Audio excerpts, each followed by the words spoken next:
مغاربه غيديروا لنا معنا حل. مرميه بغيت نسمع الصحفي كلمه بنتها واش هذا الشيء غيتحد هنا وغادي يديروا مع خوتي الحل. رحنا ما فلسطينش، رحنا اخوه مسلمين، هاد الناس راه ما رفقوا عليناش، راه ما حنوا عليناش، راه تكدسوا علينا بولادنا برجالنا بعيالاتنا، هاد الناس راه خرجوا علينا. واش نقعدوا في الزنقه؟ واش نقعدوا بولادنا محرمين حوايجنا محرمين وكل شيء محرم لينا في الزنقه؟ العذاب، التماره، الهم، الويل. على الحل حنا مغاربه غيديروا لنا معنا حل.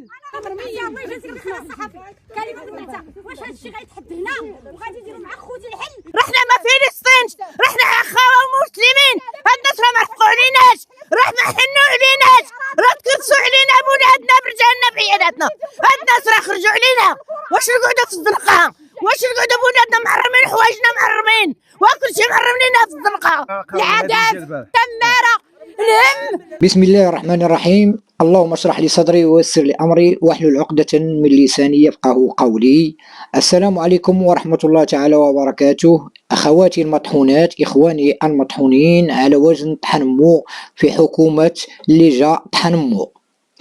دابا بالله عليكم غنوجه لكم واحد السؤال، واش هاد المسؤولين فيهم شي عقلاء؟ بعض العقلاء دابا بحكم ان المغرب مقبل على تنظيم كاس العالم، غنحافظوا على جمالية المدينة. كاين اللي جا فيه البلان ديال الطريق ماشي مشكل، ولكن عطيونا بدائل. واش فكرتوا في هاد الناس اللي غتشردوهم في هاد الظرفية؟ الناس ريبتوا لهم في فصل الشتاء البرد القارس في الليالي. واش فكرتوا لهم مسبقا؟ وجدتوا لهم شقق لائقة تليق بهم؟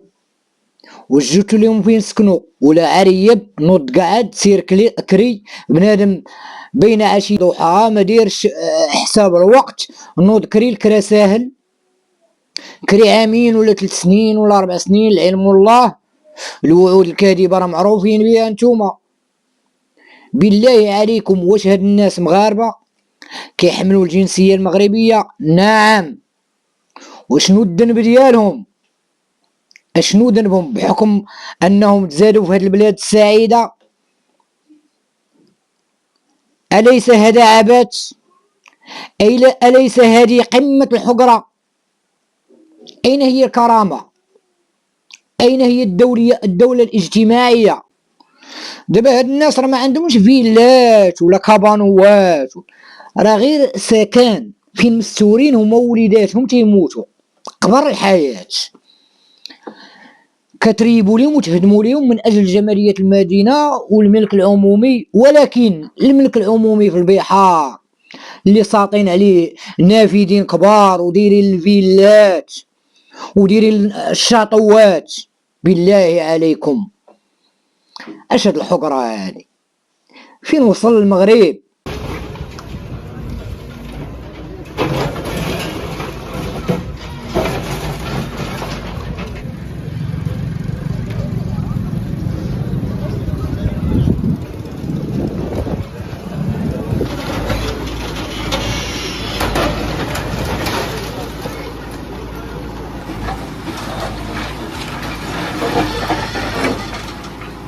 حنا دركا في المقر داك السوق ديال سيدي مسعود حوانت كنبيعوا اللبن والزبده والبيض بلدي. ايوا جا قرار قال لك غيجي الهدم، صافي خوينا ما حالاتنا وحنا كنترجاو الله نطلبوا من سيدنا الله يشوف فينا خلا مولاوي يشوف من حالنا. راه حنا لا يجود الله ما عندنا لا نتريت ولا شي حاجه اللي كتدخل لنا المدخول ولا حتى شي حاجه والو، كل شيء هاد الناس اللي كتشوف فيه. وهذا السوق ديال سيدي مسعود راه من الستينات كانوا القياطن وكانوا والدينا والناس اللي كبر من والدينا، وحيدت لهم الجامعه القياطن وبنات لهم الحوانت، تبناو الحوانت في 81 وتعطاو في 83، واليوم جاو ركبوا لي قال لك داك تخويو باش يريبوا الحوانت. حنا خوينا غادي يريبوا لنا الحوانت وهادشي اللي عطا الله ولدي. كاين الحداده، كاين النجاره، صحاب اليمينيو، صحاب لوني، كل شيء وسميتو. حنا هاد الصف ديال اللبن هاد مالي اللبن من الستينات هما كاينين كيبيعوا اللبن، واليوم قال لك صافي قرار جات فينا الطريق. قلنا لهم كاين شي تعويض، كاين شي حاجه، العوض على الله سبحانه وتعالى. باقي ما قالوا لنا حتى شي حاجه، ما قالوها لينا. دابا اي حكومه كتجي عندنا في هذه البلاد البرنامج ديالها الاصلاح، محاربه الفساد، النهوض بالفقير. حنا كنشوفوا العكس، اللي كينجحوا وكيكونوا نوبل الاولى في المعارضه الله اكبر، قول هذا هو اللي غير البلاد. إن فوا كيحصلوا على الحقائب الوزاريه ما كيبقاش تحسين وضعيه الفقير، كينهجوا السياسه ديال قتل الفقير وتشريد الفقير والتعريه ديالو. دابا بالله عليكم هادو حوانت في سيدي مسعود ديال الناس كيسترزقوا منهم الله من الستينات، والجماعه الحضاريه بنات لهم في الثمانينات وعطاتهم في الثمانينات. الناس كتاكل طرف تاع الخبز حلال، هذاك هو المكسب ديال القوت اليومي ديالو ديال العائله ديالو. بين عشيه وضحاها ديما بدون بدائل، بدون حلول، بدون دراسه، يمشيو كيريحوا مع راسهم في الفطيل 5 طوال، السيجارات وما خفي اعظم، خرج بقرار تاع الهدم بدون بدائل. ما نحاولوا نفكروا في اسواق نموذجيه مع العلم بان صاحب الجلاله كيحث على البدائل في المبادره الوطنيه للتنميه البشريه اللي هي تنهبات وتغناو منها كروش الحرام. بالله عليكم يا المافيات، فين غاديين بهاد البلاد؟ فين باغيين توصلونا؟ راه كيبان لي انا داك العجل اللي غادي يركلكم ان شاء الله راه باقي راجع باللورانيه كيقاد لكم في الضربه، راه باقي ان شاء الله مهما باقي الشعب كيتنفس غيبقى يقول كلمه الحق وغيبقى تابعكم على المحاسبه تتحقق ان شاء الله. ومازال ان شاء الله رحنا ما رافعينش يدينا، مازال غناضلوا الكل من الموقع ديالو من اجل العلو بكلمه الحق. اللهم ان هذا منكر.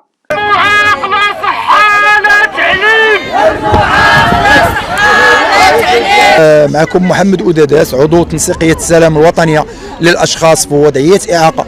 اليوم التواجد ديالنا في اليوم الوطني للمعاق، اللي ما كتعرفوا الجميع المعاقين يعني خصهم اليوم يحتفلوا بهذا اليوم الوطني للمعاق، اللي احنا عوض ما نحتفلوا كنحتجوا وكنناضلوا من اجل المطالبه بالحقوق ديالنا، وهي ابسط الاشياء اللي دائما كنقولوها. البطاقه ديال الشخص اللي في وضعيه اعاقه، البطاقه ديال الشخص اللي في وضعيه اعاقه اللي خرجت من قبه البرلمان، صادق عليها الجريده الرسميه، صادقت عليها قبه البرلمان، ولكن مع كامل الاسف لم يتحقق شيء، لان ما زلنا كنشوفوا وليدات في وضعيه اعاقه كتعاني الامرين. اين هي المبادره الوطنيه؟ اين هي الاوراش الملكيه اللي اعطى صاحب الجلاله الاولويه لهذه الفئه باش يعيشوا عيشه كريمه؟ الا شفتوا اليوم هذه الفئه جات احتجات، فراه هناك العديد من الوليدات في وضعيه اعاقه ما قدراش توصل لقبه البرلمان، لان الصعوبه ديال باش توصل لقبه البرلمان خاصك على الاقل تجي من التران، الطوبيس، الباسواي، الترام، وهاد جميع المواصلات ما عندناش فيها المجانيه. وكيف يعقل غادي نعيشوا عيشه كريمه؟ فهذا ميساج موجه للسيد كاتب الدولة ديال وزارة الأسرة والتضامن، وموجه السيدة وزيرة الأسرة والتضامن. اتقوا الله في هذه الأشخاص في وضعية إعاقة. نحن لا نريد الصور، نحن نريد حقيقة، نريد المطالب المشروعة اللي تحققت لنا واللي عطاها لنا أمير المؤمنين من أجل باش المعاق يعيش عيشة كريمة، باش المواطن الفقير يعيش عيشة كريمة. فاللي غادي نقول لكم يجب ربط المسؤوليه بمحاسبه، لان هدر المال العام باسم المعاقين كثر، واولهم بعض الفعاليات المجتمع المدني اللي باقا كتسترزق بهذه الفئه. فلهذا كنوجه الميساج ديالي للسيد وزير الاسره السيده وزيره الاسره والتضامن والسيد كاتب الدوله، راكم مسؤولين على المراكز، مسؤولين على الدعم المباشر اللي كتعطيوه للجمعيات. اين هو الدعم والشهريه اللي خصها تعطى للمعاقين. الكلمه الاخيره، نطالب بالافراج على البطاقه اللي حكومه اخنوش ما قدرتش تفرج عليها، رغم انها اعلنت عليها في جميع التواصل الاعلامي، ولكن ما قدرتش باش تخرجها. وهذا ضعف كبير ديال حكومه اخنوش. والمجرمين وحطب جهنم. بالله عليكم بقات لكم هاد الفئه هي تغنيتوا على ظهرها. هادو هو تجار الازمات. دابا بالله عليكم صاحب الجلاله نصره الله كيعطي التوصيات ديالو لهاد الفئه ذوي الاحتياجات الخاصه وخارجه ميزانيه ديال المبادره الوطنيه للتنميه البشريه تبخرت في جيوب المسؤولين. عاد باغا ندوزو على واحد الفئه ديال الفعاليات ديال المجتمع المدني اللي تغنات على ظهر هاد الفئه. الناس مرض ذوي الاحتياجات الخاصه ما رحمتوهمش، وما كاينش شي فئه في المجتمع المغربي ما شدتوهاش وطحنتوها. ما فيكمش ذره ديال الانسانيه. معاقين كتاجروا فيهم.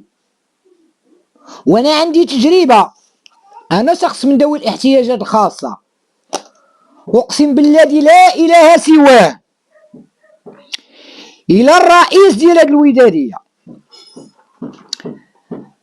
تغنى من ظهر هاد الجمعيه،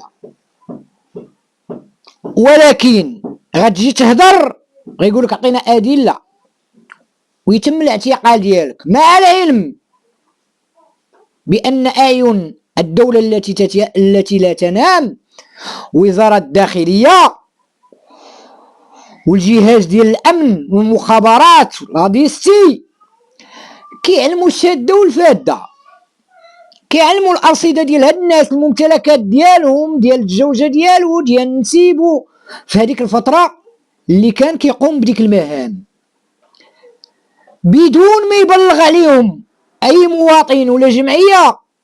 كرشهم باينه منفوخه فيها العجينه، ولكن اين هي ربط المسؤوليه بالمحاسبه؟ بالله عليكم ومساخط الوالدين، واش نتوما شديتوا هذيك الايه ديال كل راع مسؤول عن رعيته فهمتوها بشي مفهوم اخر؟ رجعتونا بهيم، سمعتوا الرعيه ورجعتونا قاطع. واحد الرساله لوزيره التضامن والاسره، بحكم انك مسؤوله على هذا القطاع، انت على راس هذا القطاع. هاد الدعم ديال هاد الفئه ديال ذوي الاحتياجات الخاصه، كيقول لك المثل المغربي المال السايب كيعلم السرقه. هاد الدعم علاش ما عندوش اليات تاع المراقبه؟ وفين كيتصرف؟ وعلى من كيتصرف؟ وشكون كيستافد منه؟ واش فعلا ذوي الاحتياجات الخاصه وما كيستافدوش منهم؟ وانا كشخص عندي تجربه. اذا هنا الا ما كانتش المراقبه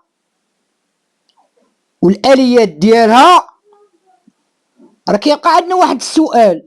احنا راه ماشي مبردعين، راه ما غنتبردعوش، راه تا اصابع الاتهام راه كتجه ليكم، نتوما راه ربما واخدين النصيب وضاربينها بسكته، لان لا يعقل شي يغمس من العسل وشي ما يلحسش منه ويبقى عيتفرج.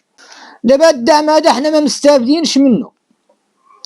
انا والله العظيم وهذا رايي الشخصي، كون حيدوا الدعم، ما يدعموا حتى قطاع، لا القطاع الفلاحي لا المواشي لا الدعم الفقير، تا هو راه متلاعبين فيه كيستافدوا منه، الناس تغنات منه. حيدوا علينا الدعم، راه ما مستافدينش منه، بلا ما كتسمى راه حنا كندعموا بدون دعم، كتصوروا على ظهرنا. لدرجه المغربي دابا جوعتوه، ولات المرأة المغربية بحكم أنها هي اللي كتقدى، كتمشي كتجيب 3 البطاطات 2 البطاطات، تقول هادي ما مزوجاش ما عندهاش الولاد. الجميلة ولات كتعبر، درتو البنادم الصمتة. الصيام المتقطع المغاربة كلهم، الفئة المطحونة بالضبط، الفئة المهمشة كلهم نقصوا. كاين اللي نقص وجبة، أغلبية ديالهم نقصوا وجبة في اليوم باش يلاه يمشيو مع هاد غلاء المعيشة وهذا الارتفاع المهول. دابا بالله عليك ودي السي رئيس الحكومه، هاد الرساله موجهه لك. واش انت بحكم انك مول ستاسيون مول المازوت المستثمر الاول في المغرب المازوت وانت سبب هاد الكوارث كامله، واش بحكم انك عندك البنزين حرقتي كلشي، الشعب كله حرقتي، كبيتي عليه ليسانس وشعلتي وقيده، كلشي شعل فيه العافيه، واش ما كتخافش الله؟ ما غتموتش؟ ادويه هامان، ما كاينش الله فوقك، راه غتسالي لك مسخوط الوالدين في الخريه بليكوش، ويطرى لك ما طرى الكريم العمراني وعداد منهم، شوف باش تلات بيهم، شو البصري كيمات غريب على بلادو، شو الطغيان والظلم النهايه ديالو. ودابا واحد التناقض كبير ديما كنبقى نفكر فيه غيهبلني والله تا راسك يحبس في هاد البلاد، ما عادش فافي يا راجل. دابا غير الدعم المباشر 500 درهم للدرويش، ما قاضيه والو، 500 درهم هو راه زاد عليه اكثر من لا درنا عمليه حسابيه في الشهر. 500 درهم ابسط الاشياء طلع لك المؤشر، ما عرفناش حنا المعطيات اللي كيلعبوا لا باش يطلع المؤشر ويهبط المؤشر، يعني طلع لك المؤشر ما غتستافدش حتى ديك 500 درهم غيقلعها لك، رغم انه مشروع ملكي وتلاعبوا به كذلك، مشاريع ملكيه تلاعبوا بها، مجرمين هادو ما كيخافوا حتى من واحد، هادو ولاو حنا ولينا مخلوعين كنقولوا ما فهمنا والو، كنتسائلوا خاصنا تدخل ديال صاحب جلاله الناصره ولا الشعب كله كيطلب الملك باش يتدخل لانه طفح الكيل، هذه الحقيقه ما نضرقوش الشمس بالغربال.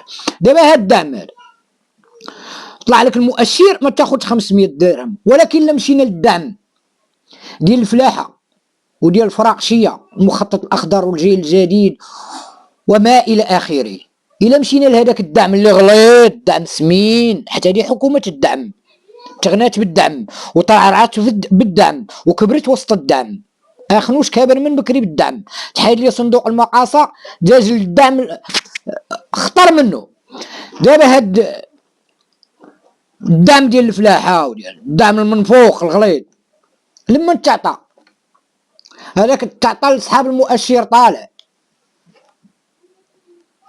شوف التناقض كيدير، تعطى لصحاب المؤشر طالع، الدعم ديال الفراقشيه خاضوه صحابهم موالين السكاره صحاب التصدير والاستيراد، الدعم ديال الفلاحه استافدوا منه صحابو الغلاظ هما اللي خاضوا الدعم ديال الفلاحه وخاضوا اراضي بالهكتارات بين عشيه وضحاها، كاين اللي صبح فيهم فلاح هو كانت المهنه ديالو اما استاذ الله اعلم ولا كيبيع المصاصه الشركه تاع اخنوش، خاضوا الدعم وفهم هادو راه المؤشر عندهم طالع، كنزيدو حنا الشحمه في ظهر المعلوف، واللي استحق الدعم فعلا للمؤشر عندو هابط في هاد الدعم المنفوخ اللي هو الفلاح البسيط والمقاول البسيط، تشردوا الفلاح باع العجوله وما قدوش، كاين اللي باع الارض ودار الهجره للمدينه، خرج لينا على الفلاحه وخرج لينا على المواشي،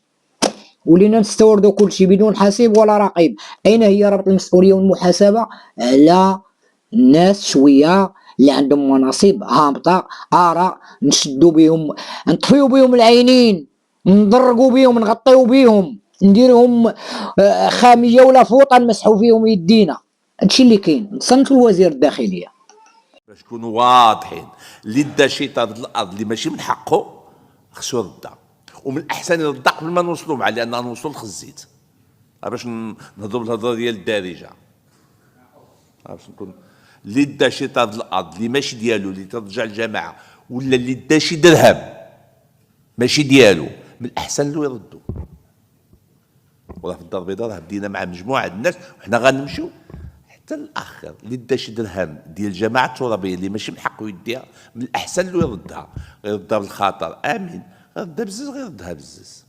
دابا بالله عليك السيد معالي وزير الداخليه السيد الفتيت، مع كامل الاحترام دابا هذه مبادره غتعجبنا حنا كمواطنين، وغنقولوا واه ربط المسؤوليه بالمحاسبه مزيان. هذه القضيه ما تبقاش عندنا السرقه، غيولي بان لنا ان شاء الله المستقبل مشرق، ونقدروا نمشيو للانتخابات ونصوتوا حتى حنا.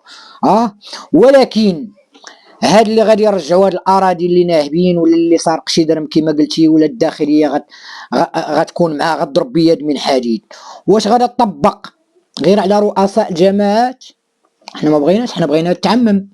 حنا بغينا نطبق على الفراقشيه تا هما يرجعوا لنا الفلوس، بغينا نطبق على اللي استافدوا من الدعم ديال الفلاحه، اللي تلاعبوا بالدعم المباشر، اللي سطاو على الهكتارات ديال الاراضي فلاحيه تا هما يرجعوها.